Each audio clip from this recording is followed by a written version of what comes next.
Salam sejahtera, salam jumpa kembali. Saya Doni Mangatur Raja Gugu, Kepala SMP Negeri 4 Selepang. Kali ini saya akan berbagi aksi nyata melakukan praktik identifikasi, refleksi, benahi oleh kepala sekolah tentang rapot pendidikan.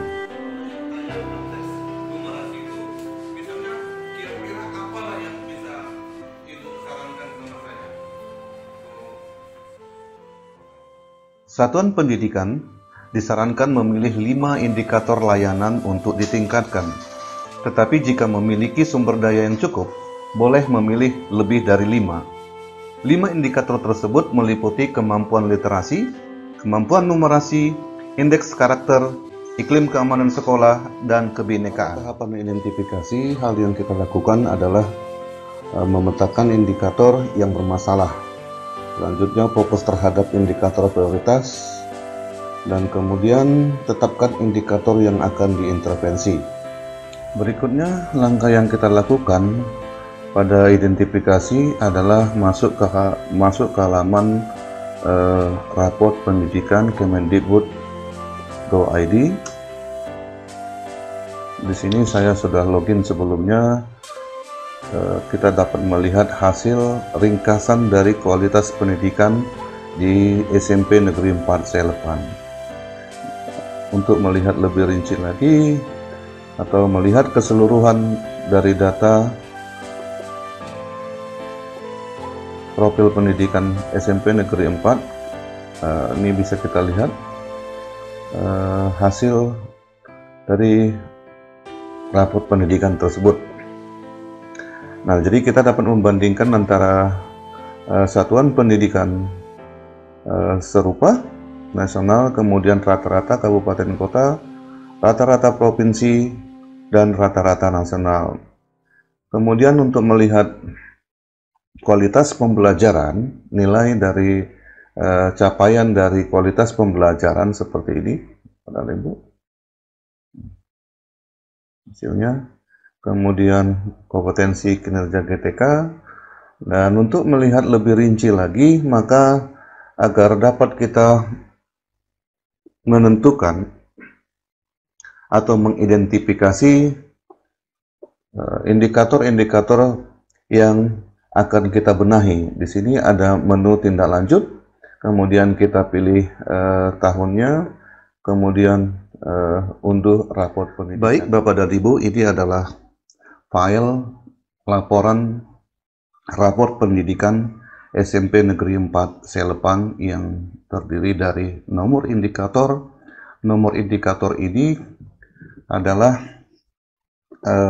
keterangan tentang mutu dan relevansi hasil belajar peserta didik, kemudian pemerataan pendidikan yang bermutu.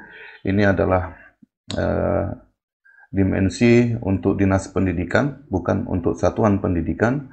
Kemudian D, mutu dan relevansi pembelajaran. C, kompetensi dan kinerja GTK. E, pengelolaan satuan pendidikan yang partisipatif, transparan, dan akuntabel. Bapak dan Ibu bisa melihat video-video saya sebelumnya tentang perencanaan berbasis data yang ada di PMM. Jadi kalau Bapak dan Ibu perhatikan di sini, di pelatihan mandiri ini, di topik ini saya sudah menyelesaikan aksi nyata saya pada perencanaan untuk perbaikan satuan pendidikan, masih menunggu validasi. Kemudian raport pendidikan sebagai sumber data perencanaan juga masih menunggu validasi. Kemudian yang sedang saya lakukan ini adalah aksi nyata untuk implementasi perencanaan untuk pendidikan berkualitas. Nah, ketiga modul ini, perencanaan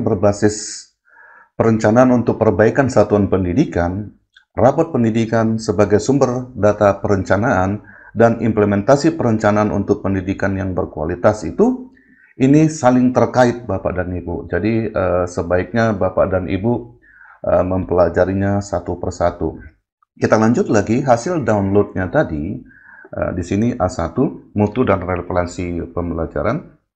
Ya, mutu ini SKL Bapak dan Ibu. Ya, ini tadi yang kita sebut dia SKL. Nah, ini mutu dan relevansi hasil belajar peserta didik A-nya tadi.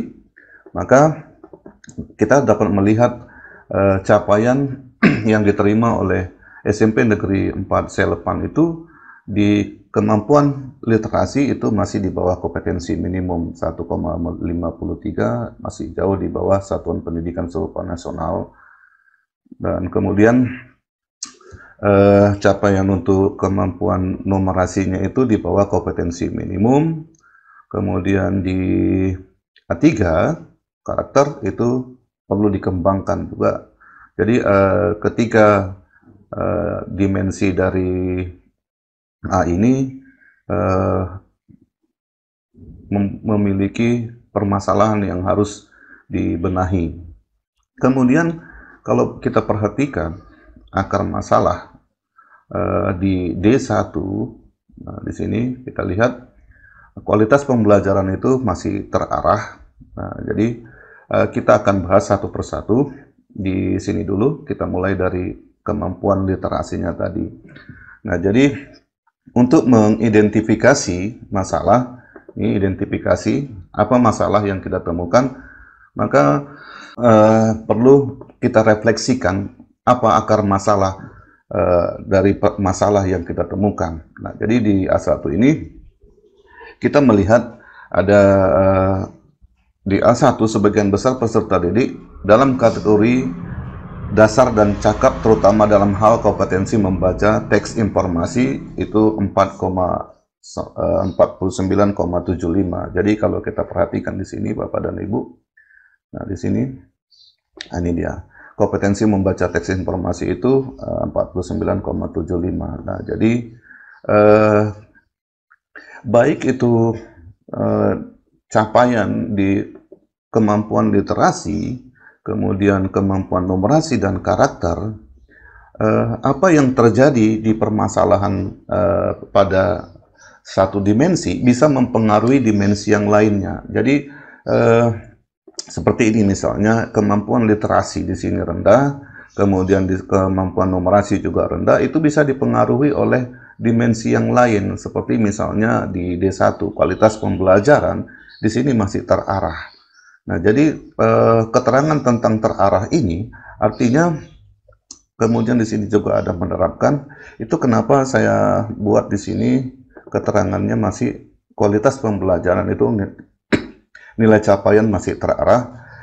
Kemudian D11 manajemen kelas menerapkan. Ini penjelasannya dapat kita lihat di sini di D1 itu kualitas pembelajaran itu D11 bisa kita lihat di sini Bapak dan Ibu, D11. Nah, di sini Bapak dan Ibu kalau kita lihat di sini kualitas pembelajaran. Nah, di sini kualitas pembelajaran D1 itu kualitas pembelajaran tentang tingkat kualitas interaksi antara guru, murid, dan materi pembelajaran dalam proses pengajaran dan pembelajaran. Nah, jadi nilai satuan pendidikan kami itu adalah masih menerapkan. Nah, di sini kualitas pembelajaran terarah. Jadi artinya masih perlu dikembangkan. Terarah, hasil capaian yang akan kita capai itu seharusnya optimal. Jadi ini mempengaruhi dari nilai literasi, numerasi, dan karakter tadi. Kemudian di D11 manajemen kelas itu masih menerapkan. Jadi targetnya itu yang perlu kita perbaiki itu membudaya. Jadi kalau di sini sebagian kelas suasana kondusif untuk melangsungkan pembelajaran dan sejumlah guru berupaya aktif untuk melibatkan peserta didik dalam pengelolaan kelas. Nah, jadi di sini seluruh kelas, berarti di sini masih ada sebagian kelas yang masih belum mempraktikkan pembelajaran yang melihat proses perilaku murid dan pemusatan perhatian terhadap aktivitas tugas yang relevan. Ya, ini tentang manajemen kelasnya tadi.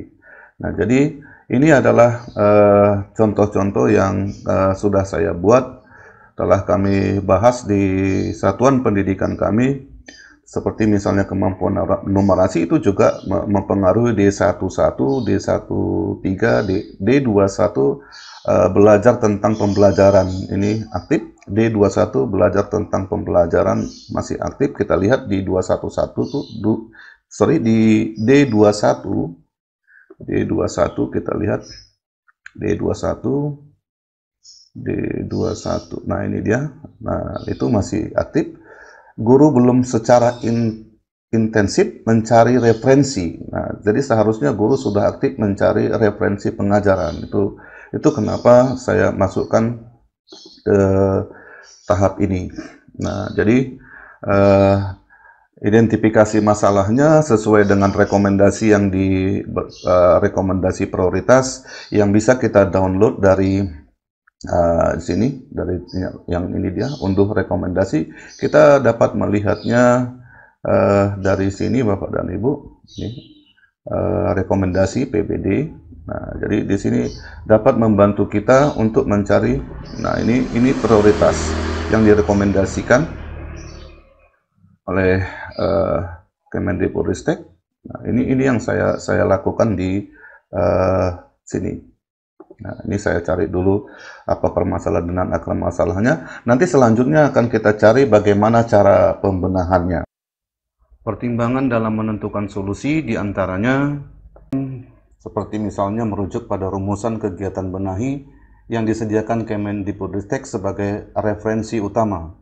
Kemudian dirumuskan sebagai solusi pertama untuk mengatasi akar permasalahan. Disesuaikan dengan kondisi di satuan pendidikan. Dan yang terakhir disesuaikan dengan sumber daya yang dimiliki oleh satuan pendidikan. Baik Bapak dan Ibu, seperti yang saya jelaskan kemarin, di sini kita sudah disediakan unduh rekomendasi PPD, perencanaan berbasis data. Kita diberikan file kedua dan ketiga, dan file itu seperti ini dia, rekomendasi perencanaan berbasis data. Nah, di sini kita dibantu bagaimana membuat benahi yang nanti akan kita buat menjadi sebuah kegiatan yang dapat membenahi permasalahan atau akar masalah yang terdapat pada raport pendidikan. Nah, jadi di sini kita diberikan rekomendasi program. Kita hanya tinggal menyesuaikan kegiatan yang sesuai yang dapat kita gunakan di sekolah kita masing-masing, disesuaikan dengan kondisi sekolah, disesuaikan dengan sumber daya yang ada. Nah, di sini sudah ada 5 prioritas yang disediakan oleh Kemendikbudristek yang akan kita benahi. Dan lalu kita sesuaikan dengan, ya, di sini kita sesuaikan dengan kegiatan yang kita perlukan. Jadi di sini tadi akar masalahnya, di sini identifikasi masalah, identifikasi, kemudian di sini refleksi akar masalah yang tadi sudah saya jelaskan, kemudian di sini ada rencana program perbaikan, kemudian kegiatan yang dibutuhkan, kemudian detailnya, kemudian tujuan dari kegiatan itu, kemudian waktu kegiatan yang akan kita gunakan. Nah, jadi pada modul pelatihan mandiri pada platform Merdeka Mengajar sebelumnya, saya sudah menyediakan, yaitu pada modul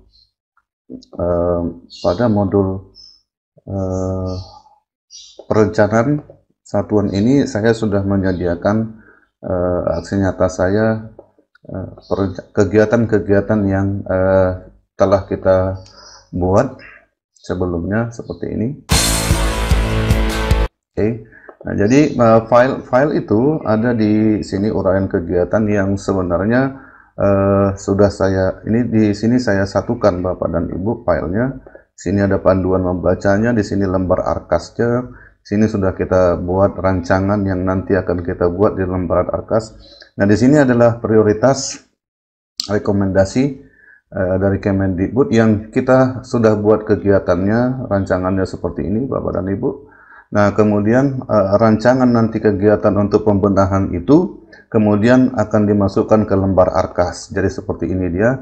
Jadi di sini sudah kita buat rincian kegiatan apa yang akan kita buat untuk membenahi permasalahan berdasarkan hasil dari raport pendidikan. Jadi saya kira itu aja yang bisa saya sampaikan. Sampai jumpa kembali pada lembar kerja atau pada aksi nyata yang berbeda.